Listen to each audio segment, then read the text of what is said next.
In this video, I want to show you how to solve polynomial and rational inequalities using the graph rather than a symbolic representation. So I'm given the graph here of f of x. This graph right here is f of x.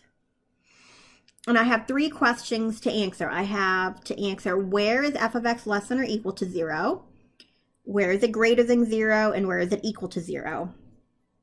So it's equal to 0 here, here, and here.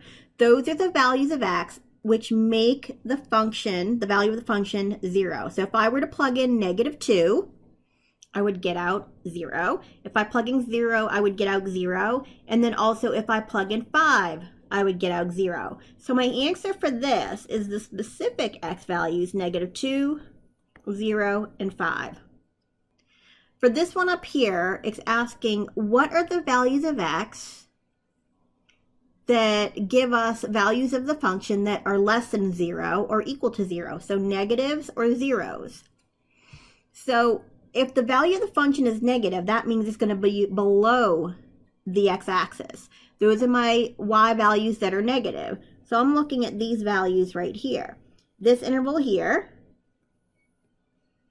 and then this interval right here. That's where it drops below the x-axis. So when I write down my final answer for part A, so I want to say from minus infinity up to -2. And because the question is asking to also include where x equal to 0, we know that at -2 it is equal to 0, so I want to make sure I include that. For the other interval, this interval right here, that's going to be between 0 and 5. That's where it's negative.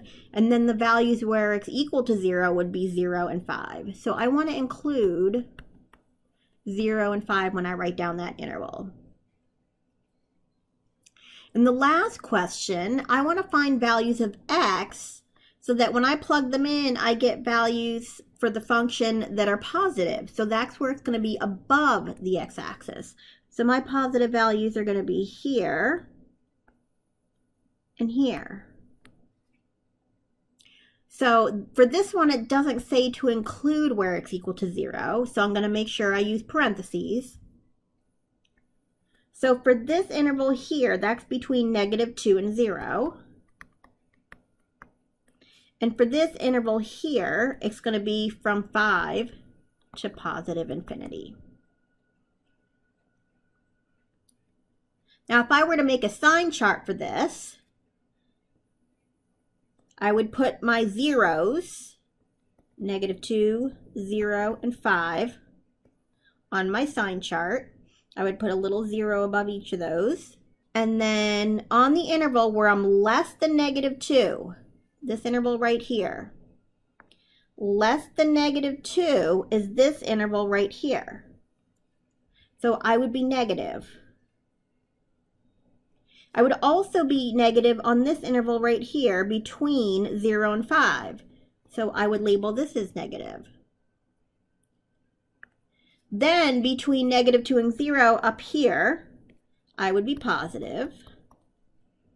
And then greater than 5, this interval right here, I would also be positive. So if I asked you to draw a sign chart for this, this is what it would look like.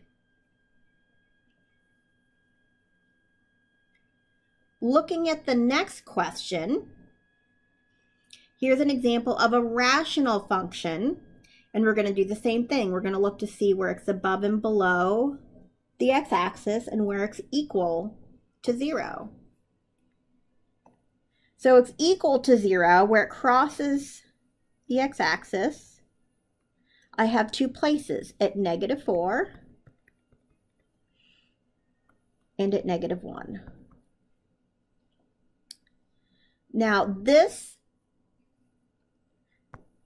right here is asking for where is the value of the function, negative. So we're looking for where does the function fall below the x-axis. That's this right here.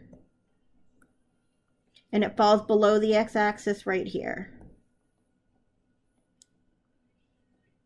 So when I write down that interval, I'm going to write down minus infinity up to -4. Now it's not saying include the 0, so I'm going to use parentheses. And this right here would be from -3 up to -1, not including either of them. At this point, it's undefined.